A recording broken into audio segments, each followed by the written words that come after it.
That's a tough call. That is a tough call. Jonathan, you're very close to the camera, so you may not be even visible. If you want to be visible, maybe you should sit. Well, I can sit. Yeah. Okay.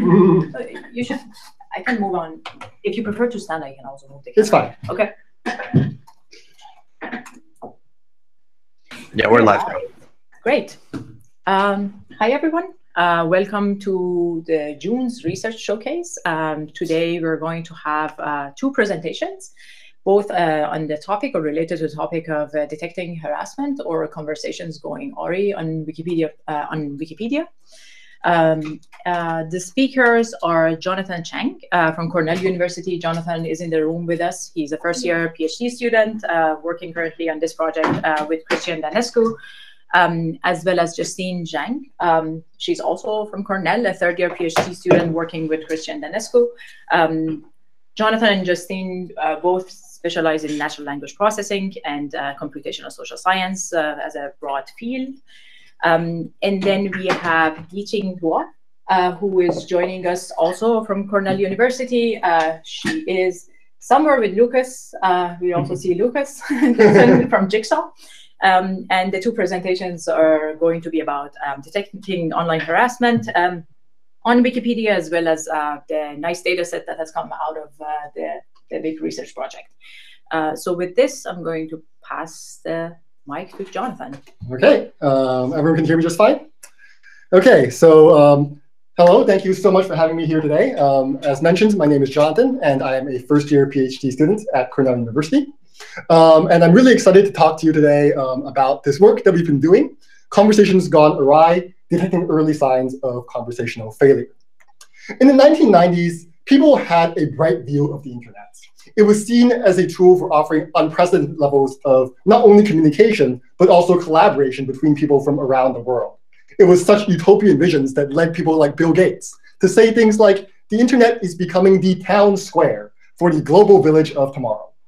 The future was bright. Well, we live in the future now, and it turns out to be a place where we wouldn't be so surprised to see something like this on the internet. You have no bleeping idea what you're talking about. Jesus, some people just shouldn't exist. Yeah, not quite as bright as that utopian vision that Bill Gates was presenting. So clearly, internet conversations these days have a bad reputation. They contain bullying, harassment, insults, and other general toxic behavior. But what's interesting is that just because a conversation contains toxic behavior doesn't mean that it started out that way. In fact, there are conversations online that start out being perfectly civil, that is, this sort of good collaboration that people like Bill Gates were envisioning, but then later spiral out of control and turn toxic, or in our parlance, turn awry. And it's worth asking, what exactly is it that makes civil conversations turn awry? Because if we knew the answer to this, we might be able to do something about it. To give you a better sense of what I mean by this phenomenon, let's go through an example. I'm showing you here the beginning of a conversation. And by beginning, I mean the first two comments, what we might refer to as a conversation starter. I'm going to give you all a few moments to read this conversation starter. And while you read, I'll give you some more background. This is a conversation that took place between Wikipedia editors on the talk page for the article on the Dyatlov Pass incident. This was an incident in Russia a few years ago that spawned a lot of conspiracy theories, hence the references to missile launches and UFOs. For those of you watching remotely who might not know what I mean by the term talk page, it turns out that every page on Wikipedia has an associated talk page where editors can have conversations about matters regarding that page. So things like edits and reverts, or in this case, the reliability of certain sources.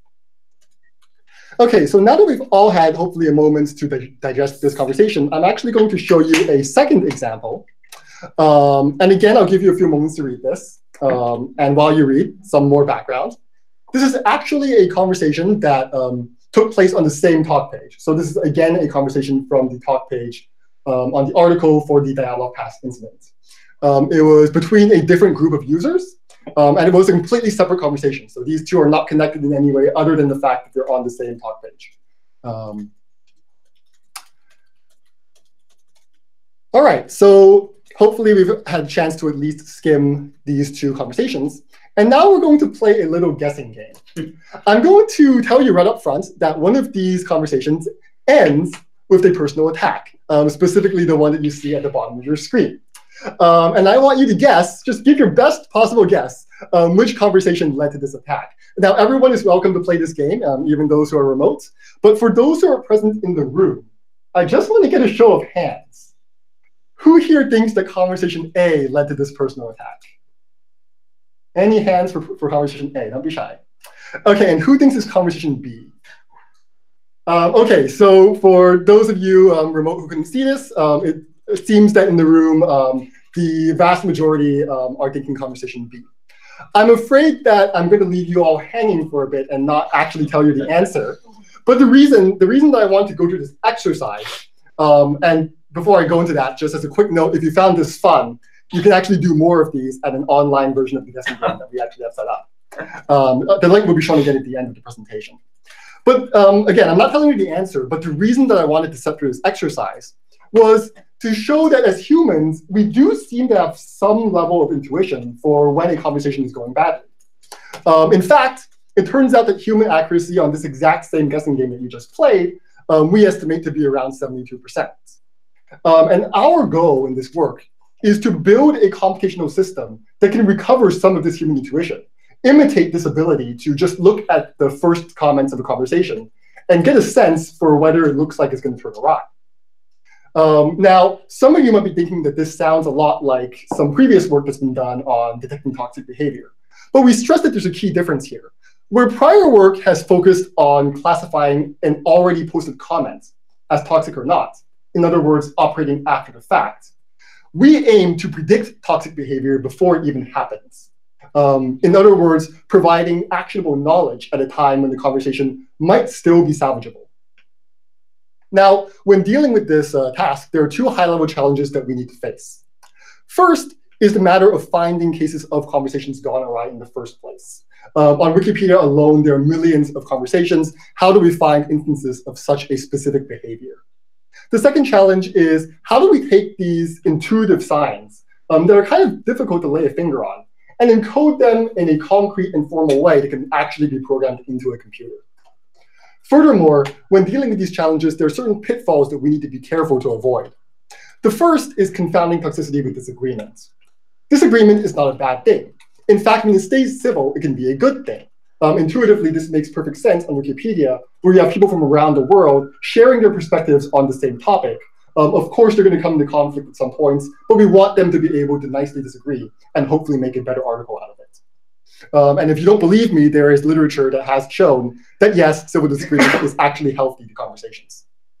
The other pitfall is getting too topic specific, by which I mean, yes, of course, political conversations are more likely to turn toxic, but this doesn't actually tell us anything about the nature of the conversation itself. What happened in the course of the discussion that led someone to post a personal attack? Instead, what we want to be able to do is say, OK, we have this collection of conversations that are all about the same thing, say politics, but some of these turn awry and others don't. And why is that? We actually saw an example of this in action in the guessing game that we just played, where we had two conversations that were approximately about the same thing, being from the same talk page. And yet one stayed civil and the other turned awry. And again, we want to understand why. So with all that in mind, let's now move on to the details of how we addressed these challenges. Starting with the first one, finding conversations gone awry. So what exactly are we looking for here? Well, we're looking for conversations, in this case, specifically conversations that took place on Wikipedia talk pages, that turn awry. But what does it concretely mean for a conversation to turn awry? Well, the first property of a conversation gone awry is that it doesn't start out toxic. In other words, the initial stages of the conversation are all civil comments. We refer to this as a civil start. The second property, of course, is that eventually the conversation does turn toxic. In other words, we do get a comment posted that we might regard as being insulting in some way. We refer to this as the toxic end. Of course, we have a much more specific definition for both of these. For the civil start, we want to ensure that the conversation actually starts out as, well, a conversation. That is, some interaction between people, and not just, say, one person posting something in a civil manner and immediately getting a toxic response. In other words, this civil start needs to contain at least two civil comments that were posted by different users. Now, our definition of the toxic end is actually even more stringent. We're not looking for just any kind of toxic behavior. We are looking for a comment that contains a personal attack directed against someone else in the conversation, posted by someone who was previously involved in the civil start, or as we call it, a personal attack from within. Now, some people might be curious, why are we focusing on this specific kind of toxic behavior? Well, imagine yourself as an editor on Wikipedia, and you're having this conversation where you are collaborating, trying to make an article better. And suddenly, a different kind of toxic behavior happens. A vandal comes along and posts a string of curse words to your conversation chain. Well, in that case, intuitively, that vandal hasn't actually done anything to your collaboration efforts. The comment they posted is kind of basically off topic, and in principle, you can at least choose to ignore it.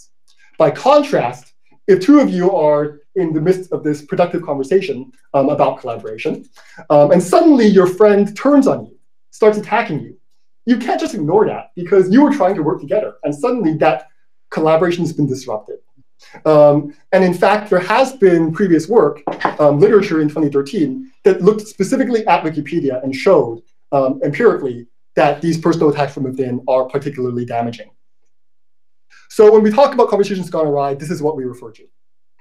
Now, in our raw data set, which Yi-Ting will talk more about, we had over 50 million conversations. And obviously, it's infeasible to go through this by hand and try to figure out which ones of these fit our criteria. So instead, we turn to some automation. Specifically, we use a machine learning classifier to get an estimate of which comments are toxic and which are civil. By doing that, we can automatically find conversations that look like this pattern, and we get about 3,000 candidate conversations gone awry. We're not done here, though, because remember that we discussed pitfalls. We want to avoid getting too topic specific. And it's entirely possible that these 3,000 candidates are biased towards some topic, like politics. How can we avoid this? Well, recall that when we went through our example, we showed you not one, but two conversations on approximately the same topic, in other words, the same talk page, where one was civil and the other turned awry. And this seems like a good way of making sure that we have equal topical representation. And in fact, that's exactly what we do. For every candidate conversation turned awry, we go to its talk page and find another conversation that stays civil. And by doing this, we ensure that for every topic that's covered in our data sets, we have equal representation of turning awry and staying on track. We're still not done, however, because unfortunately, the machine learning classifier that we used is not perfect. It makes a lot of false positives. For example, people on Wikipedia do tend to use self-deprecating humor a lot. And the classifier does tend to misclassify these as toxic. So we send these 3,000 candidate pairs to crowdsourcing, where it turns out that only about 635 pairs actually meet all of our criteria. So now we have our data set, which means that we can move on to the next challenge, which is how do we take human intuition and encode it in some concrete manner? Well, to help us understand this, let's return to our example. I'm going to ask us now, how exactly did we decide which conversation was more likely to turn awry? What signs were we picking up on as humans? Well, if we look at conversation B more carefully, we notice this pattern of repeated direct questioning. For example, why is there no mention of it here? Or, so what you're saying is, blank, blank, blank, question mark. This repeated direct questioning intuitively seems like a bad sign because it comes across as very blunt and almost accusatory, right? If you think about, so what you're saying is this, you can imagine an angry person yelling that at you. Quite frankly, this behavior also comes off as a little bit impolite. By contrast, if we look at conversation A, we see patterns like, it seems that, or I don't think, or I would assume. These are examples of a behavior known as hedging.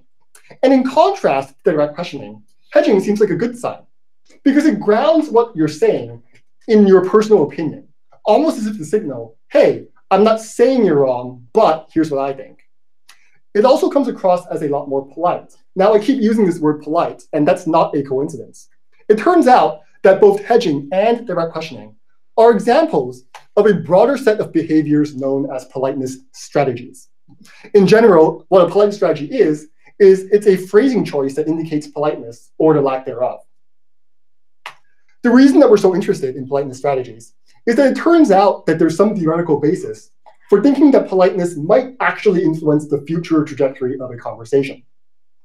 In 1987, Brown and Levinson, two influential authors in the field of politeness, stated that politeness acts as a buffer between speakers' conflicting goals. We can immediately see this being useful on Wikipedia, where different editors might have different goals for the same article. Other authors have stated that politeness softens the perceived force of a message or acts as a tool for saving face. Again, we can immediately see how all of these might be useful for keeping a conversation on track. Unfortunately, there's been little empirical investigation so far of these theoretical links between politeness and the future fate of a conversation. So in addition to forecasting conversations gone awry, another goal of our work is to provide some empirical support for these theories, thus contributing to the scientific literature. In terms of actually measuring politeness, it turns out that the work has already been done for us. In 2013, one of our co-authors, Christian Danescu, Nicolas Gumazil, along with another group of authors, developed a system for detecting uses of politeness strategies by pattern matching unparsed sentences. I'm not going to go through the technical details here, but the intuitive way to think about this is it's like a regular expression, but at the level of sentence structure rather than characters. So instead of saying something like the letter C followed by any letter followed by the letter T, I can say something like, I want the word I, followed by any word in the set think, feel, or believe, followed by the word that. And this might encode hedging. If any of you are curious, there is actually an online version of this tool that you can try out. So politeness is a very promising set of features because we not only have a theoretical basis for thinking about work, we also have a pre-made system for measuring it. So are we done? Well, not quite. The problem with politeness is that it's very general. That is, I can be polite anywhere, not just Wikipedia, but Reddit, Facebook, Twitter, whatever have you. By contrast, we might imagine that there are certain patterns of behavior that are specific to Wikipedia, or, talking more broadly, that every platform has its own quirks, and that these domain-specific behaviors might also be meaningful. To give you an example of what I mean, let's once again turn to our example conversation and focus on conversation A. We see this phrasing. I'm going to go through and do a rewrite of the article. Now, this is a sentence that would make no sense on Facebook, but makes perfect sense on Wikipedia. And in general, these words like I'm going to, or relatedly, I plan to, or I'd like to, we can imagine as being a way of starting a new conversational thread, saying that I want to talk about collaborating or coordinating on editing this article. Now, looking at an even bigger picture, we can look at this as just one specific example of what we might call a conversational prompt type, a template used to initiate a certain type of conversation. The trick is that we want to be able to discover these templates automatically so that our system can be applied to any domain where the specific templates might differ. It turns out that the solution for doing this is to extend a methodology originally developed by Justine for finding question types in parliamentary proceedings. The original intuition was that similar questions would trigger similar answers. For example, a question of the form, what does the Prime Minister intend to do about this, would probably be met with an answer of the form, thank you for your concern, the Prime Minister is currently doing blank, as opposed to an answer like, please vote for me. Our extension of this work is to go from questions to just general initial comments, and from answers to replies to that comment. In other words, our intuition is that similar prompts will trigger similar replies. If we take this methodology and apply it to the Wikipedia top page conversations, we discover the following 6 prompt types. I'm not going to go through these in detail, but I do want to point out that these roughly correlate to what we might intuitively expect to see on Wikipedia. For example, it makes total sense that when talking about a Wikipedia article, that people would post a factual check.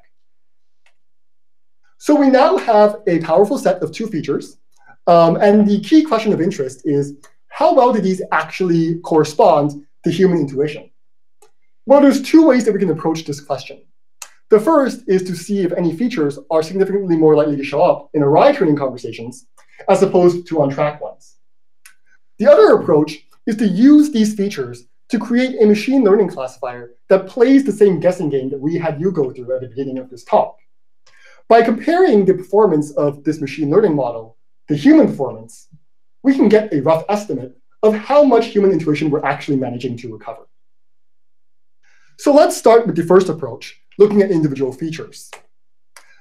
From a technical perspective, what we're doing here, if we want to compare how often a feature occurs in Awry training conversations versus on-track conversations, this is done using a metric known as the log odds ratio. In this arbitrary scaling, a more positive ratio corresponds to more likely to turn awry. There are certain comments that correspond to more likely to turn awry. For example, the prompt type known as factual check that I briefly mentioned earlier. As a reminder, this corresponds to comments that look like the census is not talking about families here. And it makes perfect intuitive sense that this would be associated with turning awry, because it almost comes across as the opposite of hedging. Instead of grounding the statement in my opinion, I'm grounding it as an unalienable fact, almost disinviting any kind of dissent. Now, there are also some features that are not associated in either direction. For example, the use of second person or first person starts. This also makes perfect sense because first person start, which means starting a sentence with the word I, is probably something that you're going to do regardless of whether you're going to turn talkative or not. It's just that common. Finally, there are certain features that are associated with staying on track. For example, gratitude and greetings, making perfect sense, and also the prompt type known as opinion, which, for those of you who missed it earlier, is comments that look like, I think it should be the other way around. And this fits perfectly with our intuition that we mentioned earlier, that hedging, which is what this looks like, is a good sign. Now, for simplicity, this plot was generated only on features found in the first comment. But we also look at the second comment in our work, and we can do this exact same measurement there. And if we do that, some numbers stay about the same, but others change quite a bit. For example, the use of second person suddenly becomes strongly associated with turning awry, which does sort of make sense if you think about it, because if you post a comment with second person in the reply, it's almost as if you're making it personal. Like, hey, this is about you now. So intuitively, this plot seems to indicate that these features do carry some signal for whether a conversation is likely to turn awry. But does this signal actually correlate with what we as humans pick up on? Well, to answer that question, we need to look at the guessing game performance. On a scale of accuracies ranging from 50%, which is the level of random chance, to 100%, we can try to plot our own machine's performance. As a reminder, humans lie on the 72% range on this scale. And we can also look at a simple model that looks only at the frequencies of different words in the comments. This is a baseline known as the bag of words model. And this simplified model would only get about 57% accuracy. By contrast, our model, a machine learning model based on our features, gets an accuracy of 65%, which is significantly better than both random guessing and the bag of words baseline. It's also within 10% of human performance, which is a sign that we might actually be managing to pick up on some of the intuition that we as humans have. Of course, there is still this gap in between our performance and the theoretical ideal of human performance. And we might lead us to wonder, can we fill this gap? Or even better yet, go beyond human performance? These are questions that we are, of course, very interested in exploring in future work. There are clearly parts of human intuition that we're still not managing to capture. One way of getting at this might be to examine cases that humans get right, but the model gets wrong. In fact, right now the model correctly guesses 80% of cases that humans got right. There might be something interesting going on in those other 20% that we might be able to leverage to design new features. Other things we're interested in looking at in the future are going beyond conversation starters. I briefly mentioned that we're just playing the same guessing game that we had you do, which is looking only at the first two comments. But intuitively, we might expect that there is signal everywhere in the conversation. Specifically, we might think that certain conversations tend to escalate, starting out civil, then turning to maybe some slightly snarky or sarcastic behavior, and then ultimately leading to a personal attack. Modeling this might help us better predict when a conversation is turning awry. There is also the elephant in the room of the question of bias. Our model is, of course, machine learning based, which raises the question, what are the sources of bias in our current model? Well, recall that our data comes from this three-step pipeline. In the automated pre-filtering stage, that introduces some level of bias because we use a machine learning model to do this pre-filtering, and that model has its own well-studied biases. The use of human validation also introduces some bias because crowdsourcing inherently captures the biases of human annotators. But the problem actually starts even earlier. There is a data source bias in that the model is currently trained only on English Wikipedia, which at the current moment is just a data source limitation. So of course, there's a lot of possible avenues for exploration here. But right now, what we're thinking of doing is exploring other ways of pre-filtering and or labeling, thus getting away from both machine learning and crowdsourcing. This wouldn't eliminate bias, but it would diversify our data source, thus hopefully reducing bias. Finally, one last thing we're interested in looking at is a very interesting phenomenon that we call conversation recovery. Recall that our conversations currently look like this: a civil start followed by a personal attack end. But in reality, we've found cases in the data of conversations that follow the structure, but then later get back on track, turning civil again. And it's worth asking, what exactly is it that makes this happen? Because intuitively, this would be of great use to, say, community moderation efforts. So obviously, there's a lot of work still to be done. But for now, we've managed to show that forecasting future attacks in conversations is a feasible task. Specifically, the use of politeness strategies and prompt types can capture some intuition that we have as humans. In doing so, we provided some experimental verification of theories that connect politeness to the fate of a conversation. So I'd like to thank everyone who helped us out on this project, in particular those from this very foundation, some of whom might be in this room at the moment. And I'm happy to take any questions that you might have, though I don't know if we're going straight to the next talk or questions later. Great, thank you. I think we can have a couple of questions, and I know you have some from IRC and some from the room, and then maybe at the end we can have another 5 or 10 minutes for joint questions for the two speakers. Sounds good. So I saw a question in the room. Okay. So the bias that you identified in US Wikipedia, you also have the bias of male-dominated, lack of others. So that pool is very restricted pool. The other thought I had was this politeness strategy is really an interesting one because it's localizable. It's a structure that applies in all cultures.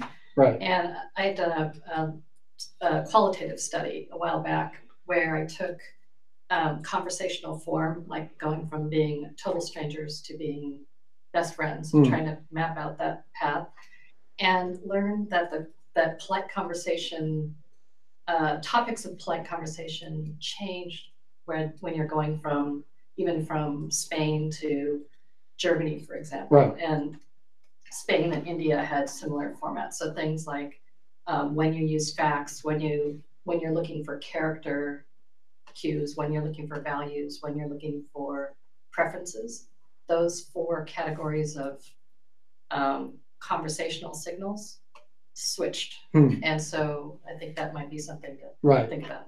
Yes, definitely. I can get one more from Marshall, and then I'd like to do 3 questions from IRC. Is that okay, Layla? Yeah, okay. Cool. Yeah. So Marshall. Cool. All right. The question I would want to ask the most, I guess, would be, so I have been thinking a lot about how new editors experience these conversations, because that's what my team works on. And a lot of new editors, it seems, get turned off not because something very explicitly toxic has been said, but because they have been given a very short reply, maybe like a 1-word reply, just the word no or something like that. And so I'm wondering, like, whether you have thought about that, whether your framework could take into account like curtness as something that feels toxic to the recipient. That is a good point. At some point in the early stages of this work, we actually did look at raw word count of the comments as an additional feature. And we actually combined these in various ways, not only taking the word count, but also taking the ratio of word count from reply to original post. We found that adding that in didn't really affect performance in any meaningful way. But one thing to keep in mind is, again, we're looking only at the first 2 comments at the moment. And it's entirely possible that the effect of what you're talking about does change as the conversation goes on. But it is something that we've looked at. And in terms of your point about new users, Christian, who is the senior editor on this paper, has actually done some previous work in looking at the trajectory basically of user accounts over time. So that is definitely a field of research that I'm interested in. Cool. So questions from IRC. We have first one from Giovanni. They say, how do you define in the first place what a conversation is? And the clarification here is, as opposed to, in the context of the talk page, what's a conversation as opposed to an uncorrelated edits by multiple people? That is an excellent question. That is actually an issue that we've been dealing with quite a bit ourselves. I'm going to punt this slightly because I don't want to take away from Yiqing's talk, which would deal a lot with the questions of how to reconstruct these in the first place. What I will say is that we made a few decisions that are not necessarily that might be debatable, but we felt were the best ways to move forward. For example, when dealing with edits to when dealing with edits, subsequent edits to the same what looks like a comment on the talk page, we would always keep the newest version of the comments. Right. So like if someone posted like I like pie and then they later edit that to say I like apple pie, we will keep the I like apple pie. The other thing we've done is in this work we've explicitly ignored deletions. The reason being that if a comment actually does help lead to a attack, chances are the fact that it was deleted doesn't really change much, right? If someone was incensed enough by the comments to post an attack based on it, they probably saw it before it was deleted. So those are some examples of decisions that we had to make. But there are certainly continuing things that we are debating internally. For example, the fact that some conversations are actually continuations of a conversation that started on a separate talk page. That's something that we haven't quite figured out how to deal with yet. Right. Next question is from NetRom. They ask, the filtering goes from 50 million down to 635 pairs. Is there a concern that this is too strict, e.g. that the first step from 50 million to 3,000 removes potential good candidates? And then they clarify, too strict is perhaps the wrong phrase there. Maybe there are issues with the initial prediction stage. Right. So that is also an excellent question. And once again, it is something that we've dealt a lot with internally. A decision that we consciously made for this project was to focus on precision rather than recall when it came to collecting our data sets. And what I mean by that in less technical terms is that we were willing to sacrifice some examples of, yes, this is actually toxic, in exchange for a higher degree of certainty that the things that we have in our data set actually are toxic. And we are aware, just having gone through these examples manually, just looking at them, that these criteria that we used, such as requiring unanimous votes from crowdsourcers, we're discarding some legitimate examples. But the problem is that because of the high sensitivity of our task, where we're looking for signal that's not in the data itself, but in some future version of the data, we really want to denoise our data as much as possible, because even the littlest bit of noise could throw us off massively. So in the work that we're doing right now, where we're talking about looking at different sources of data to reduce bias, actually another motivation there was that by getting away from crowdsourcing, we might be able to get an alternate method of getting examples that are actually toxic that humans might have missed for whatever reason. Cool. Do you mind if we switch to the next talk and come back to it? Sure, yeah. I've got a couple more that we'll throw at the end. Okay, sounds good. Okay, great. Thank you. Yiqing, you're up.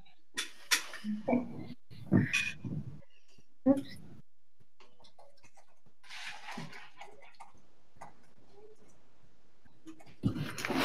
Hi, everyone. Today I'm going to talk about an effort of building a rich conversation corpus from Wikipedia talk pages. This project involves efforts from Jigsaw. Lucas here did a lot of work, and Nathan, who joined in Hangout, also Jeffrey Sorensen, who's a senior engineer here. It also involves effort from Wikimedia. Dario helped a lot in this project, and Christian Danescu. So there's a lot of research interest among Wikipedia talk pages. People study antisocial behavior, disputes, and other more general conversational behaviors, including the very interesting research talk Jonathan just gave. However, this kind of computational social science studies requires a data set that best represents the community to derive a general conclusion from it. So it requires a rich context of all these conversational interactions. there's not much this kind of data set around for English Wikipedia. These researchers had to come up with their own creative solutions for it. Also, extracting structured data from Wikipedia talk pages is not a trivial task. Here we give an example of a conversation happened on the talk page of Donald Trump. The purpose of this conversation is to discuss whether to put the sentence that Trump apologized for one of his comments into the article. So one party thinks that the apology itself is a bit non-apology, so this statement shouldn't be put into the article. And the other party thinks since he already apologized, it's okay to say he apologized. The usual way of extracting structured data is to look at the static page and to infer the conversation structure from the indentation. So as a result, we would get a conversation structure like this. The color coding shows the two parties in this conversation, and the arrows shows the conversation restructure. However, if we look at the history of this conversation, it's much more complicated. Both the two parties changed their comments into a stronger comment to make the point. For example, the first person changes his statement from saying he apologized misleads readers into thinking he showed some sort of contrition into that saying he apologized implies that he showed some sort of contrition, which is arguably at best. And then later they tried to provide links to convince the other person, and then they changed the description of the links. First they said this link which contradicts your assertion, and later they emphasized this link is from New York Times. So if we only looking at the static status of the final conversation, there's this kind of interaction being missed, which requires a data set that gives us more details of conversational interaction to capture this kind of interesting behavior. That motivates us to start reconstructing conversations from Wikipedia. Here we are going to introduce our pipeline, and we'll introduce our data set as its statistics and some evaluation results. We also did some case study to show the importance of the points that we emphasized before, and then we'll explain some of the next steps that we are planning to do. First, we want to define the data structure of these reconstructed conversations. Here is a toy example of 4 revisions of people discussing how to improve the article. In the first revision, the author Yuan comes in and puts a title. We call this a creation action, since it creates a conversation section and hence starts a conversation. And then this person started saying, let's discuss how to write this article. We think this is an addition of a comment, and it's replying to the title. In the second revision, author U2, which is probably a troll, comes in and deletes the original comment, adds a very offensive message. In the third revision, the first user comes back and restores the original comment and deletes the offensive message. In the last revision, someone comes in and changes the author Yuan's comment from how to write this article into how to improve this article. So the resulted data set would have 7 records of actions from 5 types, including creation, addition, modification, deletion, and restoration. We also record the reply to relationship, which shows which comment replies to whom. And we record the action parent relationship, which shows that for some actions, there requires a parent action to be derived from. For example, deletion, restoration, and modification. We also record the metadata of the action, like who did this action as the author, also where this action happened as the revision. So we coded this reconstruction pipeline using Google's cloud platform. It's called Cloud Data Flow. We extracted data first from the Wikipedia public data dump, and then we put it into a JSON format. We sharded all this data by weeks. The idea of doing the process on a week time period is that sometimes Wikipedia has very long talk pages. For example, for the talk of like the main page. And for some topics such as Barack Obama, the talk page is even much longer than the article itself. In this case, to relieve like the memory consumption of each worker in the cloud platform, we chose to set a time period of a week, and for each worker, it only reconstructed the data of a week. We later divide all this data according to its pages, and we assign to each worker to work on one page of data. So each worker receives the revisions from one page in 1 week in a temporal order. And then each revision, we first clean its media wiki format. The idea is that we are only interested in its content. So we want to clean some of the HTML formats and media wiki formats just to create less ambiguity for the diff algorithm later. We compute our diff based on the cleaned version, and then we decompose these diffs into actions that we defined before.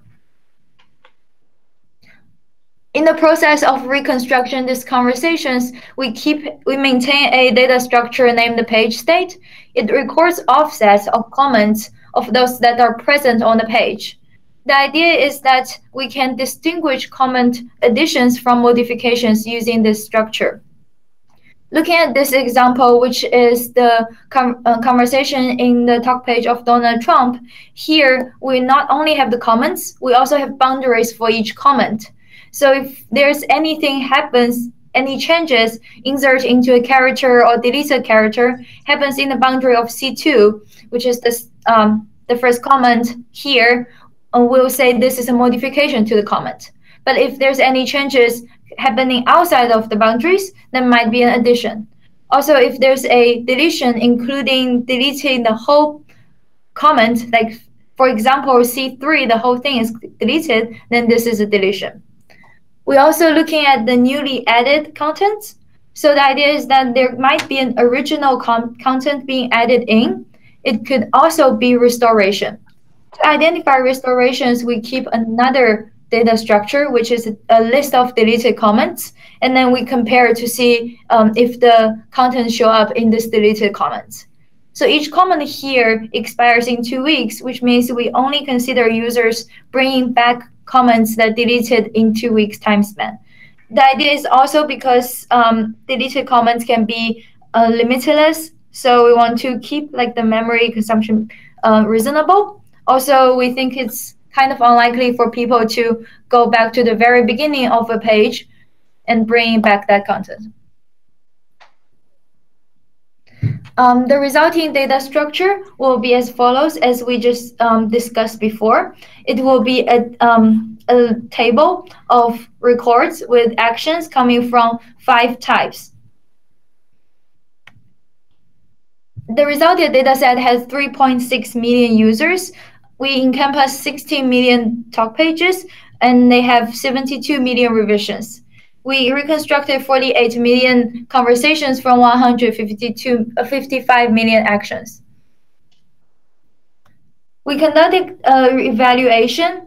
We sampled 100 actions from each type, and then we look at 4 metrics.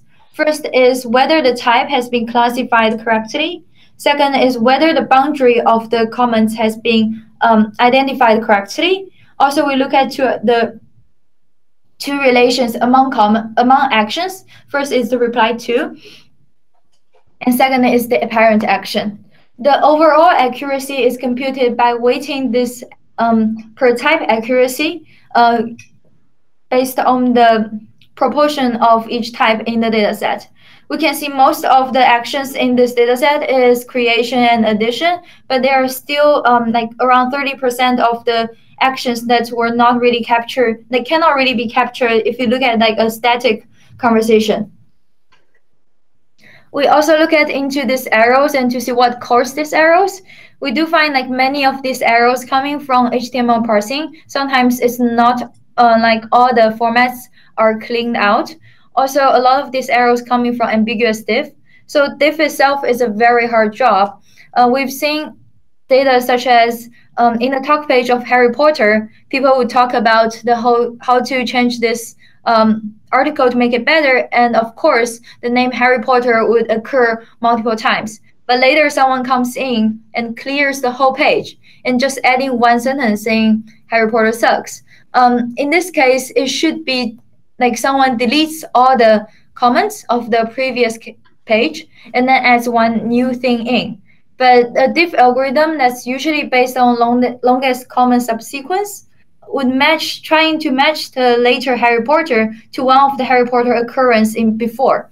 In this case, the diff itself is very hard to work on, so we didn't really get a human intuitive result in the end.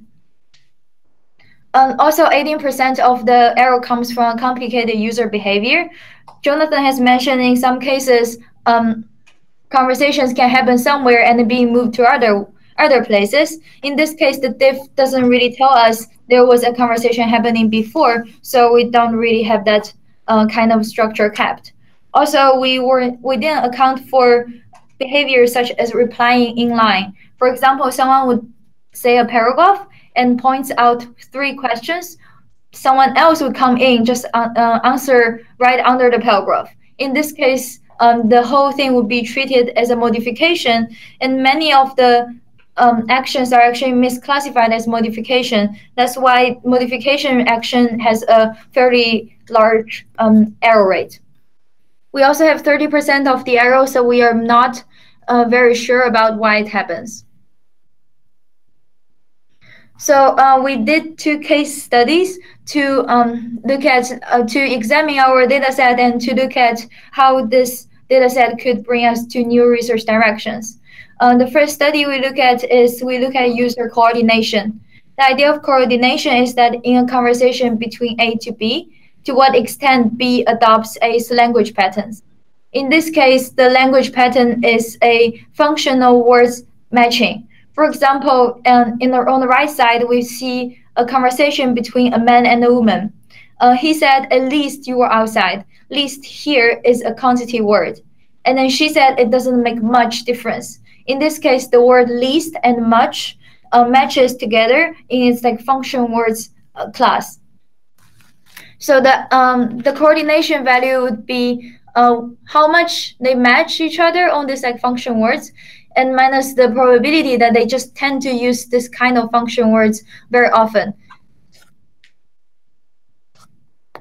So we look at one user's coordination in different places. We did this over a subset of users and on different locations in terms of his or her own user talk page, the article talk page, and other users talk page. We do see there's a pattern here that people tend to coordinate more on their own talk pages. Here, we only want to show that conversational behaviors might change based on where it happens. So it's important to have a rich context of the conversational interaction. We did a second case study to look at moderation of toxic behavior. We scored all of our addition and creation contents using Perspective API, and then we further labeled as toxic, non-toxic, severe toxic, and non-severe toxic. We measured the speed of deletion of all these comments compared to that of normal contents. We see here that especially for like severe toxic content, they are deleted very quickly, which shows like the Wikipedia community is actually very efficient in moderating these toxic behaviors. Also, for people who are interested in extreme conflicts, we think it's very important to look at comments that especially being deleted. Otherwise, they might miss a lot of conflicts that actually happened, but tends to be deleted later. For our next steps, we think of improving the pipeline quality and efficiency. Also, we are thinking of developing the live system of the Wikipedia talk page conversations and to record the conversation when it happens. We'll release our code, also the WikiConf dataset, score the user perspective API on toxicity and other subtypes of toxicity. Thank you for your attention. Great, thank you. No, stop. Okay. questions from the room or IRC? We have one comment of praise from IRC that the breakdown provided here was very thorough and useful, with an exclamation point. I have one question for you, Chang. So you mentioned in the future work, one possibility is looking at the talk pages and having a system of live talk page conversations. How do you imagine this system to work? So we're thinking of to have a actually we're thinking of that system that can make Wikipedia more like a social media website. That if we can get all these comments live when it's happening, we can provide a lot of like more functionalities for users. For example, we can give users more notification if they want to know when their comments get replied. I know Wikipedia now have the functionality for users to look at some pages and then get notification for that. But I guess if this live system can be developed, we can, for users, they can see like who replies to his or her comment, or like who deletes or modifies these comments. So that might be interesting to the user. Also, we are thinking of, we look at the previous work, which is the Ex Machina, shows that some toxic behaviors are not efficiently moderated by admins. But we see here that many toxic behaviors are actually being deleted by the user. So we're thinking it might be because admins cannot look at so much toxic behaviors. They don't have the time. So it might be interesting to provide them a notification system that notify them there's this toxic behavior going on, since we also have a live tracking of the behaviors. Thank you.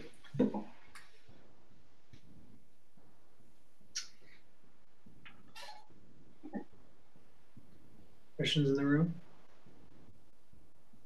So